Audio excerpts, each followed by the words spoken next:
Hello there. Petite survivante et petit claqueur, sans oublier les grands colosses, comment allez-vous? J'ai vu le 5e épisode de la saison 1 de The Last of Us et comme d'habitude voici mon avis et analyse et aussi des explications sur les différences avec le jeu et on commence dès maintenant et laisse-moi un message dans les commentaires, let's go!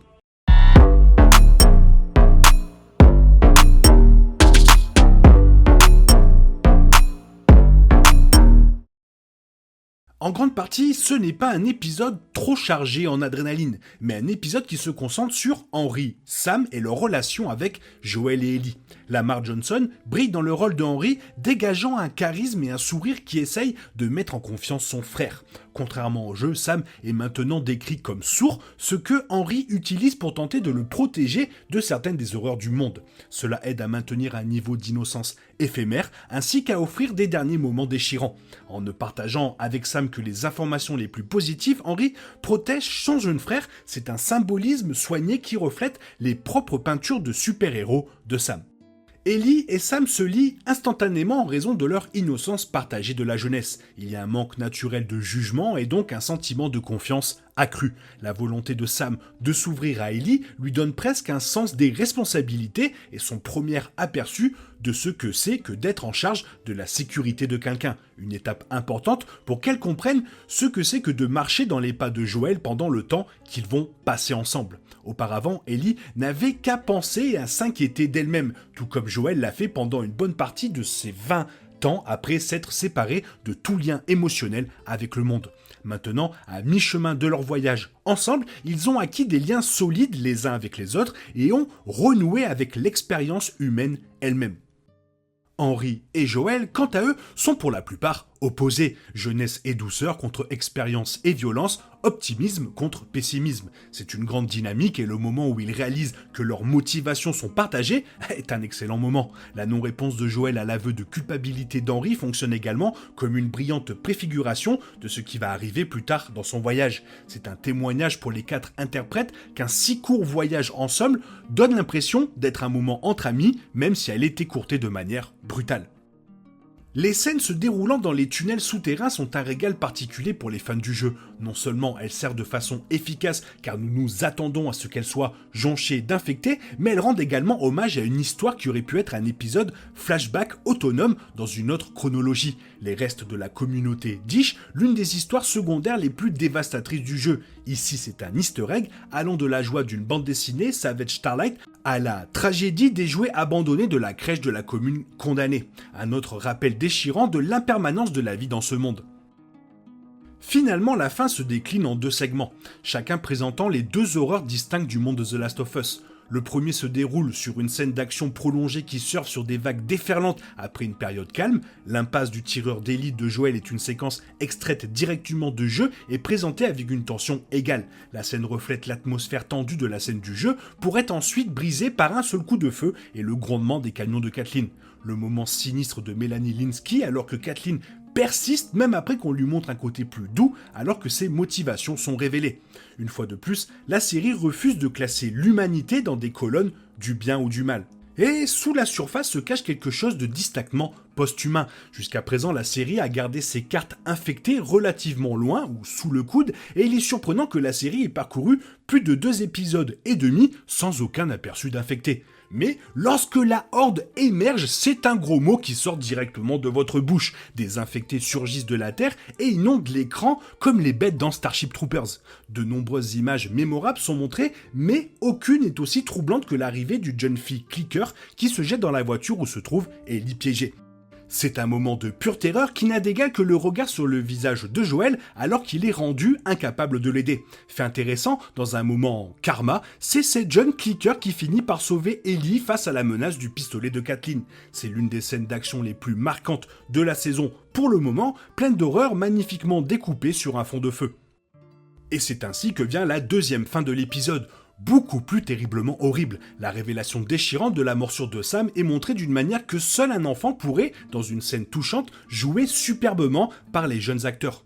Tout comme nous l'avons vu dans l'épisode 3, c'est encore une fois un grand mérite pour la série d'avoir réussi à nous connecter si profondément aux personnages sur une durée aussi limitée. La scénarisation stellaire continue et les performances compatissantes contribuent énormément à la brutalité des derniers instants de ce chapitre. Lamar Johnson, en particulier, affiche un niveau d'émotion remarquable sur son visage alors qu'Henry accepte ce qu'il a fait. Joel et Ellie n'ont pas besoin de dire un mot car un autre compagnon est perdu en cours de route. C'est au tour d'Ellie de porter le lourd poids du chagrin. Ses dernières excuses à Sam sont un dernier coup de poing dans le ventre. Une fin tragique qui montre que même les âmes les plus fortes ne sont pas capables de combattre la nature elle-même.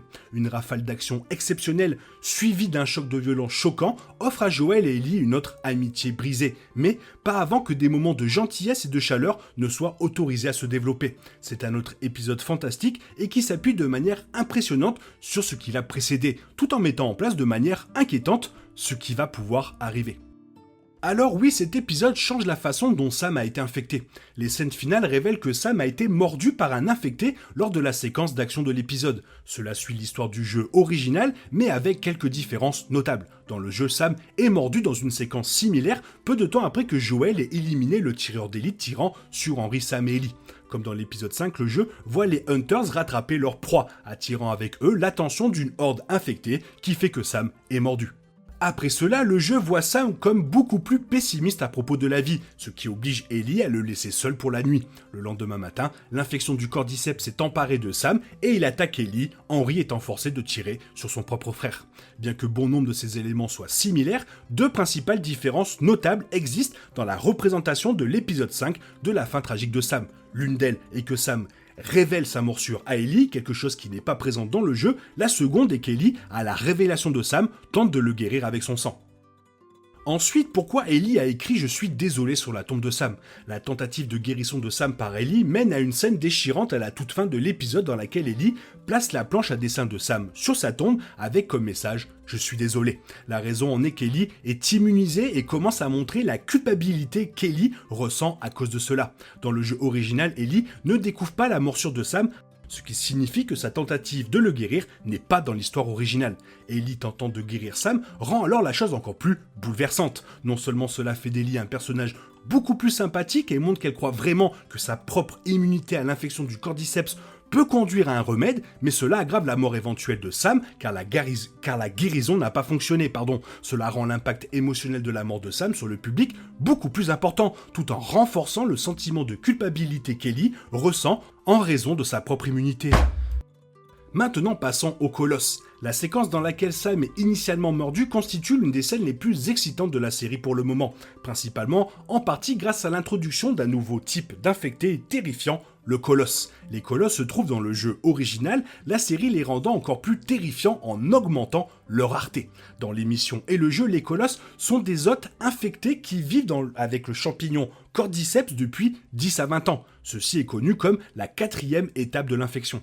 Semblable aux claqueurs dont le statut d'infection prolongée voit la croissance fongique commencer à l'extérieur de leur tête, les colosses commencent à développer des plaques fongiques sur tout leur corps. Cela les rend de plus en plus difficiles à tuer, les plaques fongiques agissant comme une forme d'armure, immunisées contre les balles et autres armes.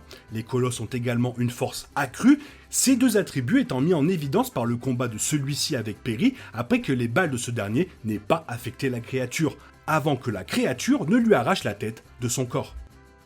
Et une nouvelle fois, la mort d'Henry reflète son histoire et celle de Joel. Tout comme la façon dont l'épisode 3 mettait en place le voyage de Joel à travers la lettre de Bill, la mort par suicide d'Henry fait de même. Après qu'Henry ait tiré sur Sam infecté, le premier se suicide, obligeant Joel et Ellie à enterrer les frères. Cette mort reflète l'histoire d'Henry de deux manières principales.